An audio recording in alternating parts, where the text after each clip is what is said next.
In today's video, I'm going to show you the fastest way to reorder fields in Airtable. If you find this helpful, be sure to like and subscribe, and let's get right into it. First, open your browser and head over to Airtable. You'll want to make sure you're logged in, so go ahead and click the Login button and enter your credentials. Once you're in, open the base that contains the table you want to edit. Airtable bases are like your project containers, and each one holds multiple tables. So just select the specific table that has the fields you'd like to rearrange. Now, you'll see your fields arranged in columns across the top of your table. Each field has its own header, which shows the field name.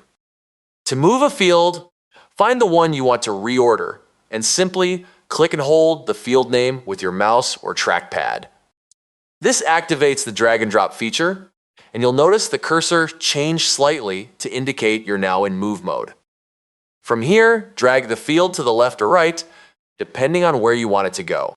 As you drag, you'll see a visual indicator, usually a blue line or highlighted gap, that shows exactly where field will land when you release it.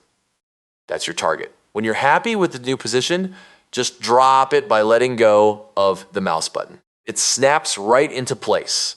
You can repeat this process for any other fields you want to reorder. Airtable makes this incredibly intuitive, so feel free to experiment until your columns are arranged exactly as you need them. One thing I love about Airtable is that your changes save automatically, so you never have to worry about clicking a save button or losing your work. Once you've finished dragging and dropping, just take a quick look across your table to confirm that all the fields are arranged the way you want. You'll see the updated column order reflected instantly, and that's it. You've successfully learned how to reorder fields in Airtable. Thanks for watching this Airtable tutorial, and I'll see you in the next one.